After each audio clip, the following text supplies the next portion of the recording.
Assalamualaikum warahmatullahi wabarakatuh. Apa kabar kalian semua? Semoga sehat selalu dimanapun kalian berada yang mendengarkan podcast ini. Semoga bisa mengambil manfaat. Oh ya, dengan saya sendiri, Nur Ibadah Zatul Bilqis. Kali ini saya membawa tema syukur dan sabar dalam kehidupan. Kita tahu musibah dan nikmat adalah dua hal yang selalu ada gitu kan dalam kehidupan manusia. Keduanya silih berganti diberikan Allah kepada manusia untuk dijadikan alat ukur keimanan kepadanya. Apakah mereka bersabar jika mendapat musibah atau sebaliknya bersyukur kalau mendapat nikmat? Manusia gak bisa lepas dari dua hal itu kan. Dalam menerima musibah, seorang muslim diminta untuk bersabar. Adapun arti sabar adalah tabah dalam menerima apa yang ditentukan oleh Allah Subhanahu wa Ta'ala, serta menahan diri atas musibah yang diberikannya. Dengan demikian, sabar juga mencakup 3 hal. Pertama, sabar melaksanakan perintah Allah. 2, sabar meninggalkan larangannya. 3, sabar menerima musibah yang diberikannya. Sedangkan dalam menerima nikmat mesti harus bersyukur, yakni bersyukur yaitu puas dan senang atas nikmat yang diberikan Allah Subhanahu wa Ta'ala, dan hakikat syukur yaitu menampakkan nikmat yang diberikannya dan mempergunakannya sesuai dengan yang dikehendaki pemberi nikmat. Siapa? Tentu Allah Subhanahu wa Ta'ala. Dengan demikian, syukur mencakup 3 hal pula gitu kan. Pertama, kita tahu syukur dengan hati. Artinya, kepuasan hati atas anugerahnya. Yang kedua, syukur dengan lidah. Artinya, dengan ucapan hamdalah, alhamdulillah, mengakui dan memuji pemberiannya, kebesarannya. Ketiga, syukur dengan perbuatan. Artinya, dengan berbuat nyata, yaitu memanfaatkan anugerah yang diperoleh sesuai dengan tujuan pemberi anugerah. Teman-teman yang bahagia, betapa pentingnya sikap sabar dan syukur dalam kehidupan sehari-hari, tergambar dari sikap Nabi Muhammad SAW yang selalu berdoa untuk 2 hal itu, yaitu doanya begini: Allahumma ij'alni saburan waj'alni syakuran. Artinya, ya Allah, jadikanlah aku hamba yang selalu bersabar, dan jadikanlah aku hamba yang selalu bersyukur. Hal itu berarti sabar dan syukur itu mesti menjadi pakaian orang beriman dalam kehidupan sehari-hari. Jadi logikanya begini: sikap sabar yaitu menerima musibah sambil berucap dengan lidah, innalillahi wa inna ilaihi raji'un. Artinya, sesungguhnya kami dari Allah dan akan kembali kepada Allah. Hal itu menunjukkan perlunya sikap seorang hamba menyadari bahwa segala sesuatu yang ada di alam ini hanyalah milik Allah, sedangkan manusia hanyalah peminjam semata, nggak ada haknya sama sekali. Maksudnya gimana?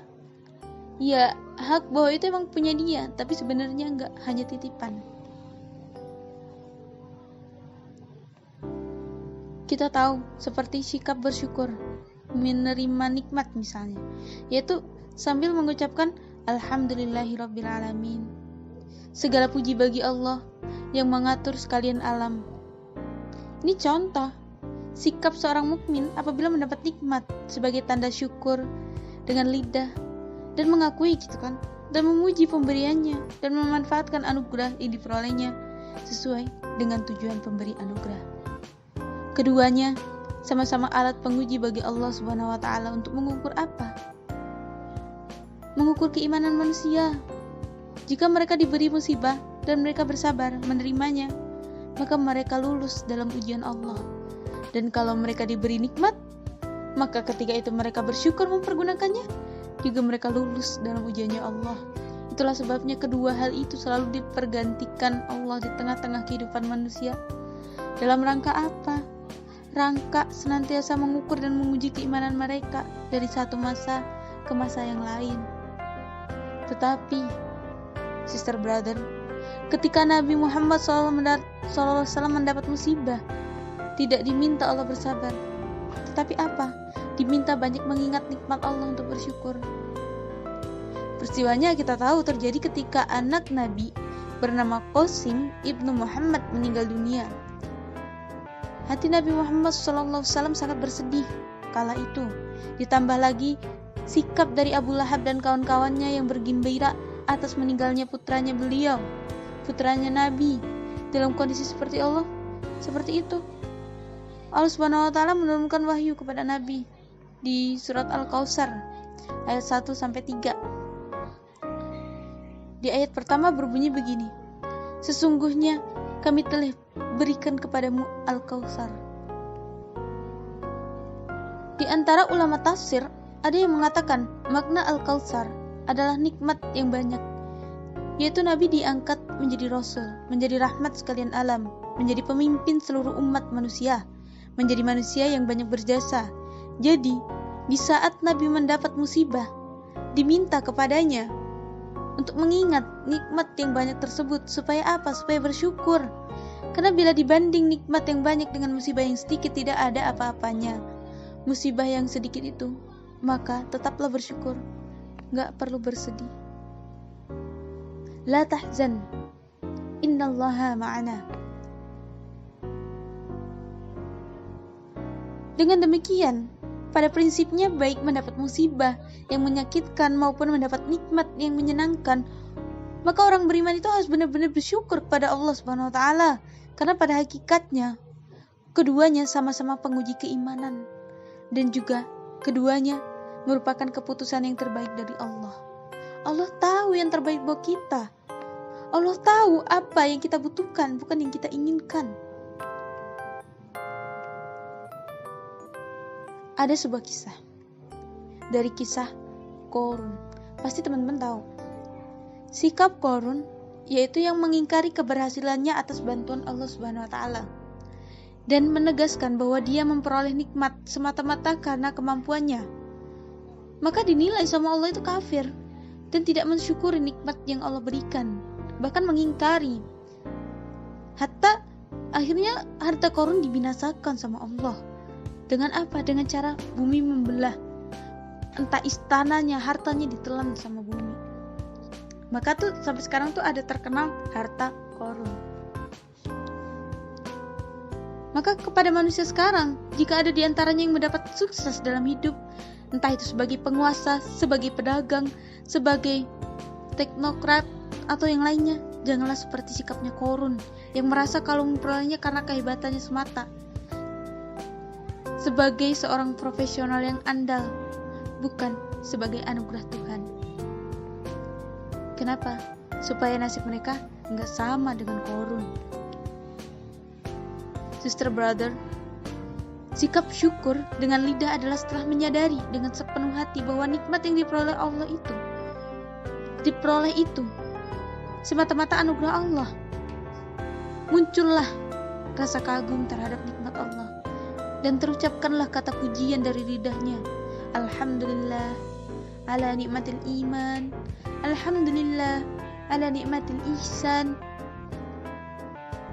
alhamdulillah ala nikmatil hidayah. Kalaulah tidak karena nikmatmu ya Allah, tak mungkin saya ini seperti ini.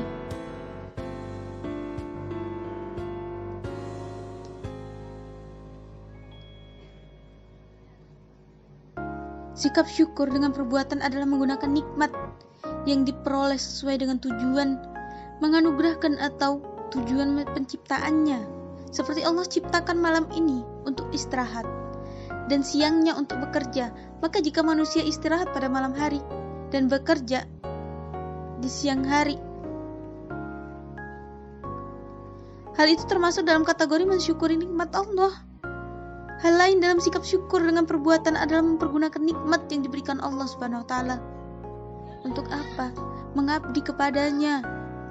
Tetapi pada dasarnya, sister brother, manusia tuh tidak mampu mensyukuri nikmat Allah dengan sempurna, baik dalam hati baik dalam hati, terus atau di kalimat pujian, apalagi dalam bentuk perbuatan. Oleh sebab itu, sedikit sekali hamba Allah SWT yang pandai bersyukur, sedikit bisa dihitung. Hal itu berkali-kali ditegaskan oleh Allah dalam Al-Quran.